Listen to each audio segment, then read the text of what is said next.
รอบโลกกับโฆษกกต.สวัสดีครับขอต้อนรับเข้าสู่รายการ Spokesman Live อีกครั้งหนึ่งนะครับรายการของเรานำเสนอความรู้ที่เป็นประโยชน์อย่างด้านการต่างประเทศนะครับเราเชิญผู้เชี่ยวชาญในด้านต่างๆนะครับมาพูดคุยแลกเปลี่ยนความรู้ในรายการของเรานะครับวันนี้ครับเราได้รับเกียรติจากอาจารย์KarlDJacksonนะครับท่านเป็นนักวิชาการผู้เชี่ยวชาญในด้านภูมิภาคเอเชียตะวันออกเฉียงใต้ประจำมหาวิทยาลัยที่มีชื่อเสียงของสหรัฐอเมริกานะครับคือมหาวิทยาลัยจอห์นส์ฮอปกินส์นะครับแล้วก็มหาวิทยาลัยของแคลิฟอร์เนียที่เบิร์กลีย์นะครับท่านดำรงตำแหน่งทางการเมืองของสหรัฐในช่วงหลายปีมาแล้วนะครับหลายตำแหน่งนะครับท่านเคยเป็นรองผู้ช่วยรัฐมนตรีว่าการกระทรวงกลาโหมสหรัฐด้านเอเชียตะวันออกและแปซิฟิกนะครับเป็นผู้ช่วยพิเศษของประธานาธิบดีและเป็นผู้อำนวยการอาวุโสกิจการด้านเอเชียนะครับในสภาความมั่นคงแห่งชาติของสหรัฐคือนั่งทำงานอยู่ในทำเนียบขาวเลยสมัยก่อนนะครับท่านเป็นที่ปรึกษาด้านความมั่นคงของประธานาธิบดีด้วยสมัยก่อนนะครับนอกจากนี้อาจารย์ยังมีความเชี่ยวชาญนะครับทางด้านเศรษฐกิจนะครับเคยดำรงตำแหน่งประธานสภาหอการค้าไทยสหรัฐนะครับเป็นที่ปรึกษาอาวุโสของประธานธนาคารโลกนะครับแล้วยังมีตำแหน่งอื่นๆอีกหลายตำแหน่งนะครับประเด็นที่เราจะพูดคุยกันในวันนี้ครับเป็นเรื่องของแนวทางการพัฒนาโครงสร้างพื้นฐานยั่งยืนนะครับอย่างยั่งยืนของประเทศกำลังพัฒนานะครับอาจารย์จะมาเล่าให้เราฟังนะครับถึงโมเดลรูปแบบการพัฒนาโครงสร้างพื้นฐานของสหรัฐในระดับมลรัฐนะครับขอกราบสวัสดีอาจารย์ครับ Good morning sir สวัสดีครับ Welcome to our show Professor Jackson. It's a great honor to be back here at the Ministry of Foreign Affairs. Thank you for joining us. I know that you have many former students here in the Ministry of Foreign Affairs serving in our foreign service. Yes. So you have met a number of them, I suppose. Yes, and I will end up meeting a bunch of them tonight for dinner. Oh, okay. Well, that's great. That's great. A great pleasure and honor for me. It's an honor to have you, sir. Could you share with us? I know that you have been working on the model of economic development. Could you share with our audience the current political economy, international infrastructure development, particularly in the Asia Pacific? Who are the key players? And I know that you have a lot of issues to share regarding to the model of economic development inside the U.S. as well. Mm-hmm. But please, if you could share with us on the political economy or the landscape in Asia Pacific. Well, there are many places, many organizations in the Asia Pacific region that are trying to do infrastructure investment. And there's a huge demand for infrastructure investment. But different organizations have different motivations. If you go to let's say the World Bank or the Japanese foreign assistance organizations or the American foreign assistance organizations, all of them have different motivations. This is not a surprise and it's not a secret. But what I want to present today is what I would refer to as a nationalistic view of how to get infrastructure without becoming obligated, to foreigners, to foreign powers, or to foreign corporations. And what I'm going to talk about is something that I inadvertently discovered simply by reading a book. And every once in a while, old professors even read books. So you still do a lot of reading. So within Asia Pacific, where would you cite some examples of infrastructure development? Well, certainly the Belt and Road Initiative is the most significant infrastructure development organization that's been created since the 1950s, really.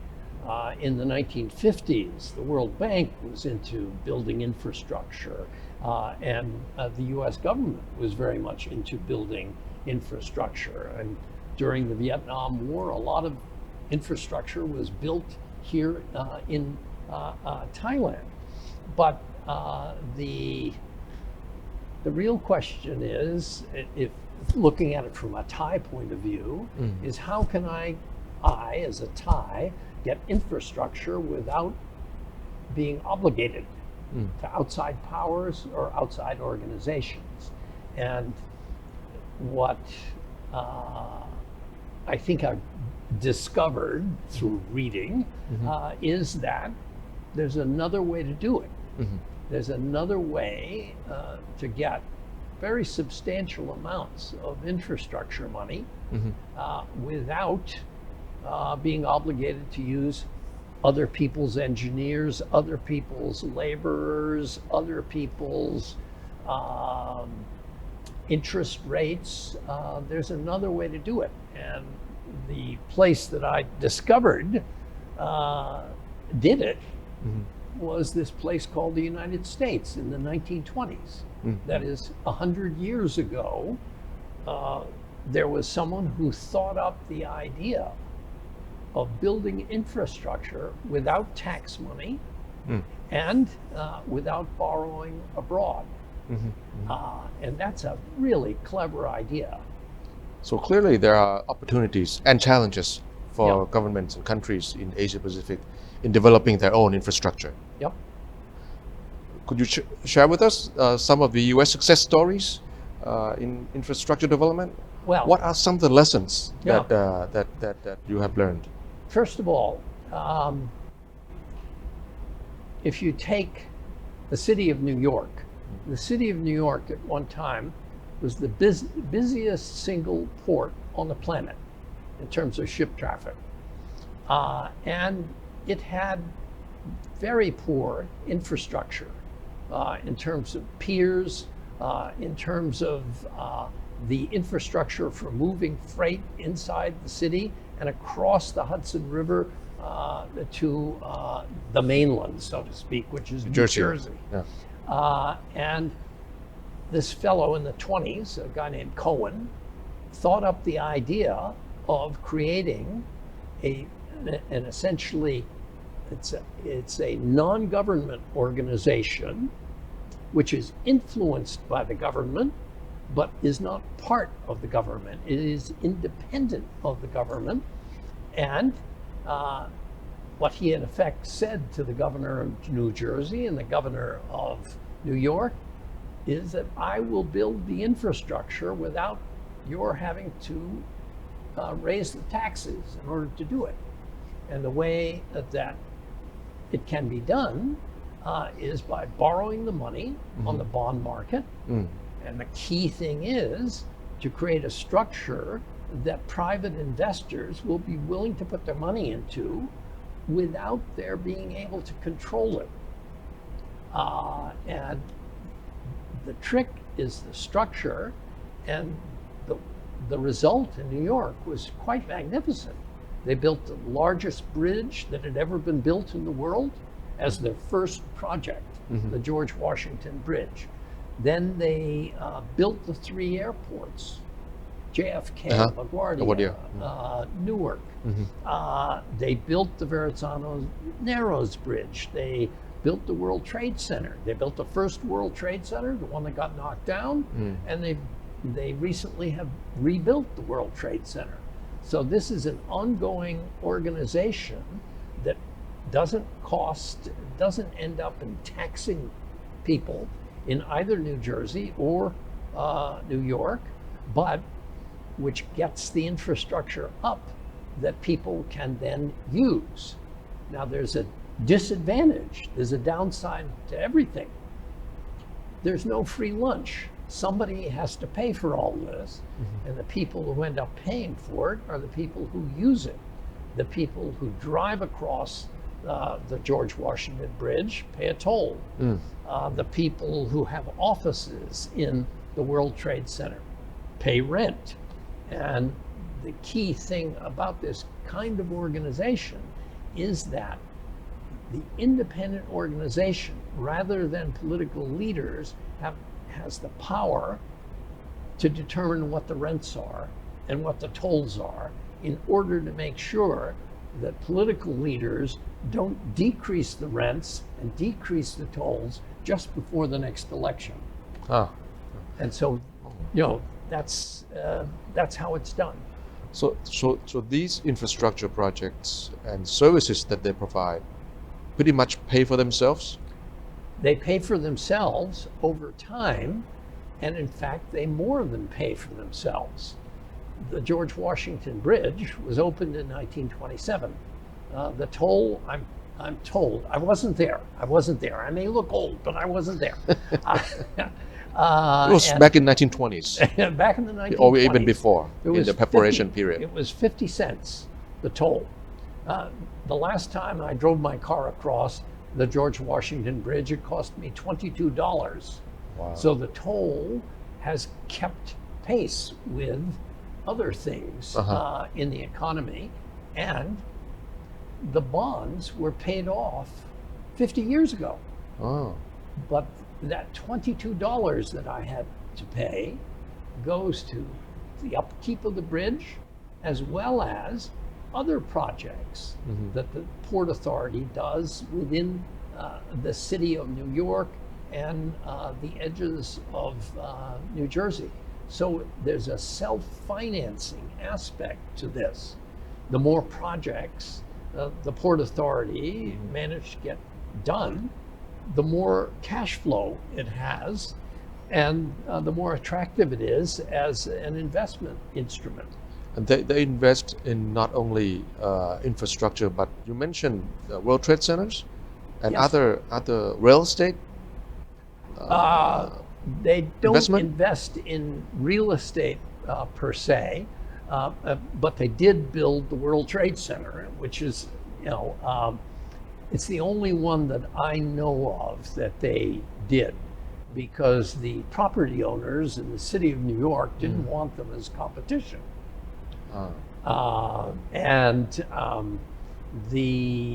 But in the case of the World Trade Center, they built two 110-story buildings, which is, those are huge. Those were huge buildings that were knocked down on 9/11. But the really clever thing is the self-financing aspect, which allows a geographic entity over time to create a portfolio of investments that continues to churn out cash flow, which can then be used to rebuild or build for the first time other infrastructure. It's not just the Port of New York that was built. The Port of Newark was built by the Port Authority of New York and New Jersey. And, the Port of Newark invented containerized shipping, which then revolutionized the entire seaborne shipping industry of the world. So this is a technocratic organization of planners and innovators. And the great difficulty is to make sure that the political leadership doesn't try and take control of it and squeeze the money out for other things, and so that the political leadership doesn't start calling the shots and determining things that the planners and the engineers know aren't going to work. I would imagine back in the 20s, I think to create an independent organization, it would need a lot of credibility when you take your plan to the financing side. It's an extraordinary thing. At that particular period in American history, there was this belief in technocratic solutions to things, and in particular the people around Woodrow Wilson, who was president as these ideas were being germinated. He was the kind of person who wanted to hand off authority to people who actually knew about the matter at hand. And so he played a role in this, but it continued through every single president since. We've had good presidents, bad presidents. Not even Donald Trump took on the New York Port Authority. Not even Trump. Would you say that there are some of the lessons learned that may be applied, or some of the developing countries can look at this model and learn from the U.S.? Well, I hesitate to use the word learn from the U.S. Learn from the model and adapt it to your own It's not even needs federal and circumstances. Right. But the key thing is that you don't have to have somebody else finance your infrastructure, and you don't have to be obligated to other countries or other big organizations. There is another way to do things. A nation can stand on its own 2 feet. Now, tolls have to be paid, rents have to be paid, but tolls and rents will be paid anyway. And the key thing is to be able to create a bond market which will finance your own infrastructure.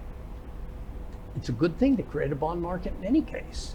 And I suppose the one element I left out was that these bonds that finance these various authorities all over the United States are usually tax-free bonds. If you, as an investor, invest in a Port Authority bond, you do not have to pay taxes either to the local government or the federal government or the state government. So that makes it a little more attractive also. Port of New York and New Jersey is unique to the regional area. That any similar organization exist elsewhere in the U.S.? They're all over the United States. Again, I didn't know this until I started snooping around in it. The New Jersey Turnpike. It goes from one end of New Jersey to the other.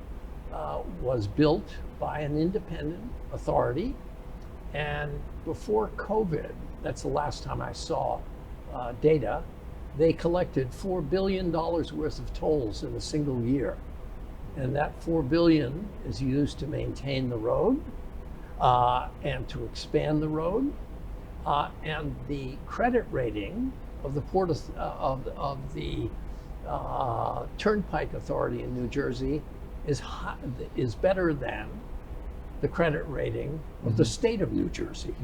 They can borrow at a lower rate than the state can, which says something about how they are perceived by the investment community.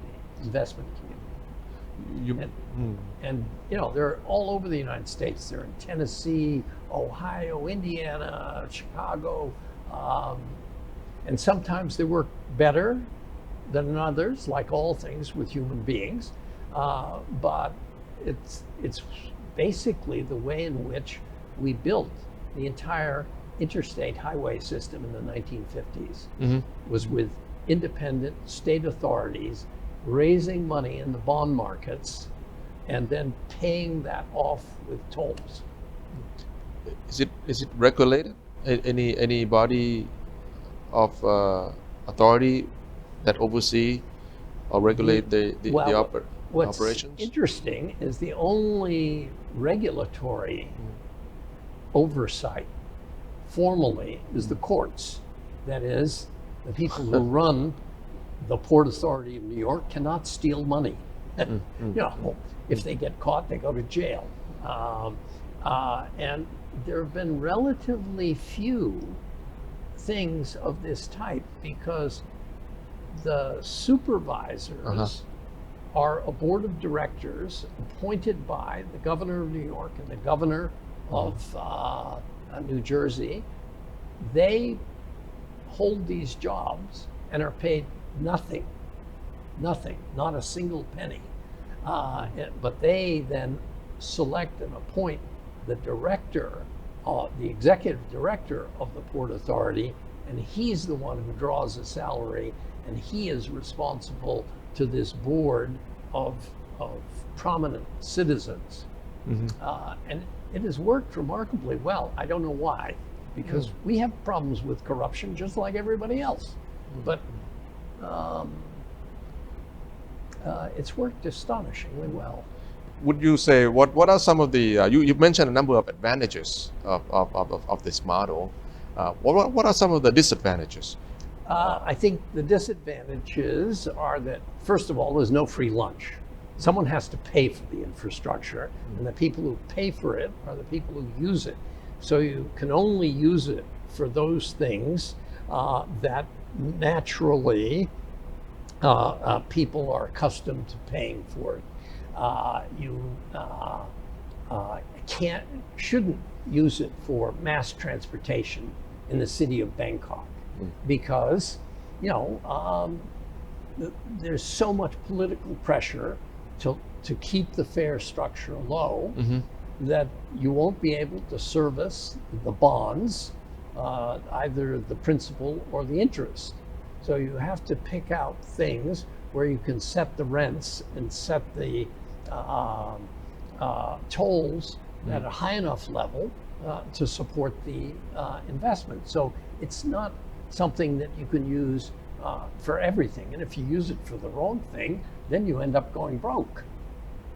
Oh, so the fares of our mass transits are pretty high in Bangkok. Did you know that? Yeah, I know.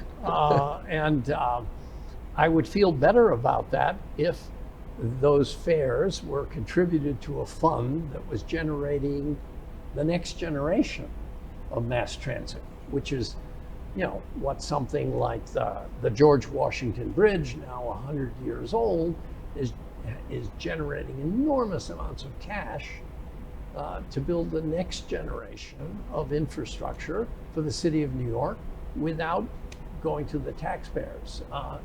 It is a really clever idea. I don't know who this guy was who thought this up in 1921.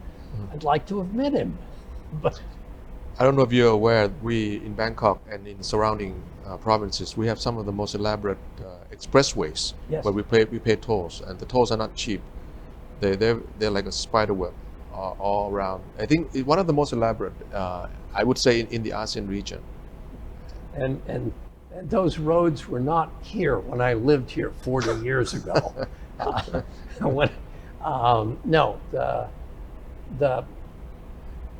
It's a question of what the tolls are used for after they're paid.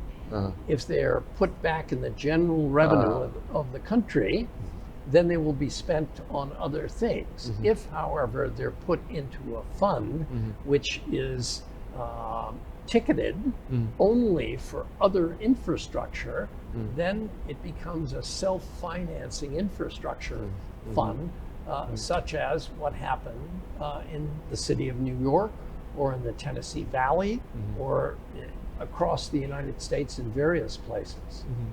How do you see the current development of ASEAN infrastructure? Well, the demand for infrastructure is huge because of the fact that, the ASEAN countries really only began to develop really rapidly from the 1970s onwards. And so there's a huge deficit of things that needs to be done. It's particularly apparent in a place like Indonesia, where there's a huge archipelago, with virtually no infrastructure. And this kind of thing would be a natural there. In a place like Thailand, there are projects that could be done using this kind of a structure that might be beneficial. The devil, however, is in the details. The devil is always in the details in finance things, and it would depend on exactly what the project was. And around Southeast Asia, there are a lot of projects that need to be done. There's still a lot of bridges that need to be built, a lot of ports that need to be built, and being able to have a nationalist solution to the problem as opposed to being dependent on outsiders is one thing that I at least find attractive. And I think a lot of Thais might find it attractive to be financing their own infrastructure rather than having to enter into agreements they might not entirely like with either outside countries or alternatively outside organizations. With Thailand being in the middle of mainland Southeast Asia, in your view, will greater physical connectivity be a key driving force of regional competitiveness? I think it will be, especially if it can go beyond the limits of the coastlines. There was a project in over to connect a port in Burma with Bangkok, the Tilawai project. It's slowly nursing itself along, but when something like that finally gets completed, then the amount of savings from not having to go all the way down and go through the Straits of Malacca and come back up, it's 1,000 miles difference. And that's bound to increase productivity, just as, let's say, the Panama Canal increased productivity, just as the Suez Canal increased productivity, both productivity and trade, by lowering transportation costs. I guess we're coming to the end of our show. So you think that a more connected Southeast Asia would render our region more competitive compared to other it would regions? Increase the prosperity of Southeast Asia, and I think with ASEAN as the template, Southeast Asians have done a quite good job after 1975 in getting along with one another. This is no longer the Balkans of Asia, as people used to refer to Southeast Asia. That is a group of people constantly in conflict with one another. And these kind of infrastructure connections should have a positive impact on the whole ASEAN process. We have had a few lessons prior to 1975. Yes. I think that those lessons are quite expensive to us and to the region. Yeah. So with the current disagreement around the world, I think we're sailing hopefully more safely and encourage people inside Southeast Asia. You're sailing safely. It's the major problem is that a rules-based international system is under tremendous stress because of the Ukraine. I mean, you have a full-scale war going on in Western Europe.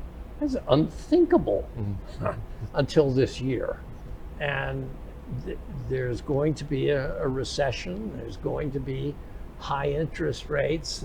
A lot of the really positive things about that time period, from the fall of the Berlin Wall until just now, a lot of those positive attributes are going to disappear, or they're going to become less positive. It's going to be tough for the next 10 years, not just for Thailand, but for all of us. Well, on that note, on that pessimistic note, I meant the model that you have explained, the infrastructure development model of the U.S. and of the regional development in the U.S. I think that something that really interesting, and that you shared with us. I think you mentioned several times. Several books on this. None of them are short. It's heavy reading, but it's worth doing because you get new ideas from it. And as I said, it was something I knew absolutely nothing about until I stumbled over it. I would just like to use this program, and I thank you very much for allowing me to pass this idea along to anyone who either wants to use it or doesn't want to use it. It's an idea that has worked in the past, and it might work on certain things here. Well, thank you for visiting us and for sharing your ideas and what you have discovered, something that has been in the U.S. all along. Some of the services that have been in use that we have taken for granted, I think, in the U.S. So I think it's something for us, for everyone, to learn and to share and to apply to the existing landscape in Southeast Asia. Thank you so much for reconnecting with us, Professor KarlDJackson. It's always my pleasure to be in Thailand. Thank you very much, sir. ขอบคุณครับครับรายการของเรานะครับก็เป็นรายการที่แบ่งปันนะครับความคิดแบ่งปันประสบการณ์นะครับวันนี้อาจารย์ KarlDJackson นะครับจากสหรัฐอเมริกานะครับก็ได้แบ่งปันความคิดเรื่องของการพัฒนาโครงสร้างพื้นฐานนะครับในสหรัฐนะครับที่เป็นแนวคิดที่น่าสนใจนะครับวันนี้ก็รายการของเราก็ขอจบลงเพียงเท่านี้ครับขอบคุณและขอติดตามนะครับรายการของกระทรวงการต่างประเทศในแพลตฟอร์มทางสื่อสังคมต่างๆนะครับทุกแพลตฟอร์มครับขอขอบคุณและสวัสดีครับ Spokesman Live คุยรอบโลกกับคสกต